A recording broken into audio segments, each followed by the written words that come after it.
If you make an average salary, you'd have to work for 8 million years to get Elon Musk's net worth.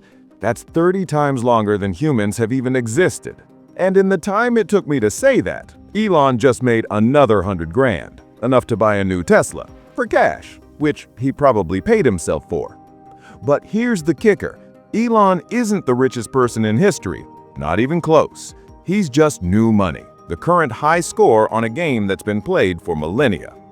History is a graveyard of god-kings, conquerors, and straight-up gangsters who would look at Elon's balance sheet and laugh. So, let's go find the real final boss of wealth. First up, a man who cornered the market on personal motivation, Pablo Escobar. In the 80s, he supplied 80% of the world's go-go powder, pulling in a casual $420 million a week. After inflation, his net worth only hits $80 billion, so on paper, Elon's got him beat. But Pablo's wealth wasn't imaginary numbers on a screen, it was a physical problem. He spent $1 grand a week just on rubber bands for his cash stacks, and rats eating his money cost him $2 billion a year. Let that sink in. His pest control budget was bigger than the GDP of a small country. For the title of king of actual literal cash, Pablo gets the solid gold crown. But cash is for peasants. Let's talk about real power. The year is 1945, Joseph Stalin. On paper, Stalin was a minimalist. He wore the same boring tunic, had no possessions, and let his paychecks pile up like junk mail. But Stalin understood a fundamental truth. You don't need money when you own everything. He had God mode enabled for the entire Soviet Union. Tell a bad joke? Gulag. Question his authority? Deleted. His control was so absolute that after he had a stroke, his inner circle waited 12 hours to call a doctor because they were terrified he'd wake up and execute them for acting without permission. Stalin had complete control of an economy worth 10 trillion today. He didn't need a savings account, he was the bank. If Stalin's wealth was control, Hitler's was the ultimate grift. In 1909, he was a homeless, failed artist. Fast forward to 1933, and he's running Germany and has found the cheat codes. First, he forced the government to buy 6 million copies of his own book.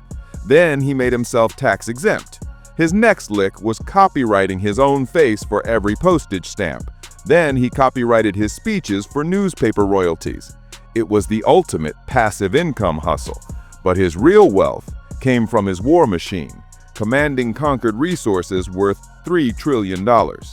Before the dictators, there was a man who didn't seize an economy, he built one. Henry Ford. In 1914, Ford had a galaxy brain moment. What if my workers could actually afford the product they're building? He doubled wages and cut the work week. Then he saw a meatpacking plant and invented the assembly line. A Model T went from a 12-hour build to 90 minutes. He didn't just invent a car, he invented the 9-to-5 grind, the suburbs, and your daily commute. Despite a measly $200 billion net worth, Ford's societal source code is still running our lives today. But Ford stood on the shoulders of giants. The late 1800s, Gilded Age America. Pollution was a sign of progress, and worker safety was a radical idea. The final boss of this era was John D. Rockefeller.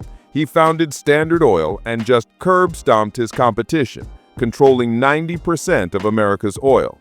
The Supreme Court declared him an illegal monopoly and broke his company into 34 pieces. This was supposed to destroy him. Just kidding. He got a piece of all the new companies, and their stock went to the moon, making him the world's first billionaire. The government tried to punish him and accidentally unlocked his final form. His fortune peaked at $400 billion. Before Rockefeller, one family basically had the world on layaway, the Rothschilds. In the 1800s, they built the first international banking network, a 19th century internet of money that was faster and more powerful than any government. They funded wars, often on both sides, and bailed out entire countries. To keep their immense wealth concentrated, they also perfected the cousin technique. While the modern conspiracy theories are mostly unhinged, at their peak, their combined family fortune was the largest in modern history. Let's go back further. 1500s Europe. A German banker named Jakob Fugger was so rich he was basically playing Sim City with real empires. He financed wars and handpicked his own Holy Roman Emperor.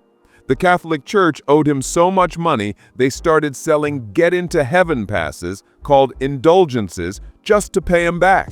This scam got so out of hand it directly sparked the Protestant Reformation. Fugger had accidentally started a new global religion money worth $400 billion. But the king of flexing might be from Africa. In 1324, Mansa Musa, king of the Mali Empire, went on a road trip. Mali was sitting on half the world's gold supply, and Musa decided to bring a sample. He and his 60,000-person entourage were all draped in thousands of pounds of solid gold. Then he started handing it out as tips so generously that he single-handedly caused a decade-long inflation crisis and crashed the economies of entire regions. He didn't just make it rain, he caused an economic hurricane. His net worth is almost impossible to calculate, but estimates start north of $400 billion.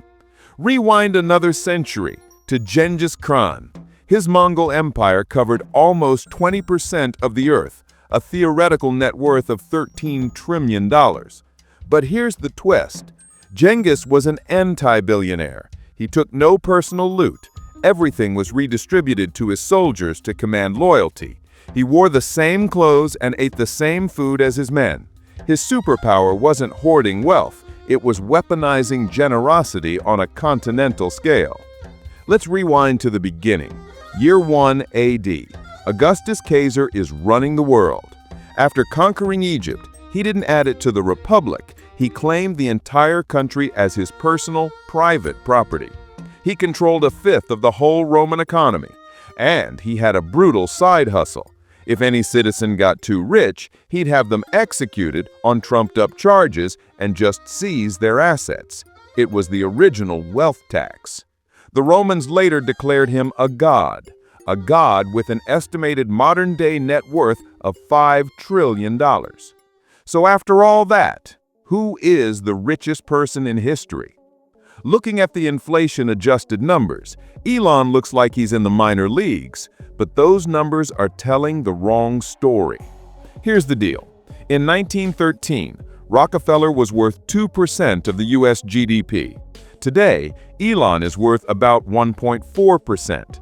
So Rockefeller had a bigger slice of the pie, right? Yes, but here's the catch. The entire US economy today is 22 times larger than it was in 1913. Rockefeller had a bigger slice of a much smaller pie. It's a completely different universe of wealth. Elon is the biggest fish in the largest, wealthiest, most technologically advanced pond that has ever existed. His wealth isn't the theoretical value of a kingdom he could lose in a war. It's a personal, verifiable fortune. More importantly, it's the type of power his wealth gives him. Augustus Caesar needed legions to project power. Elon can move global markets, influence elections, and command a private space program with his phone. He wields a level of instant, global, technological influence that past emperors could not even comprehend. So while the kings and conquerors of the past had staggering wealth for their time, they were playing checkers in a sandbox. Elon is playing 4D chess on a planetary scale. The richest, most powerful individual human being to ever walk the earth, it's him. At least for now.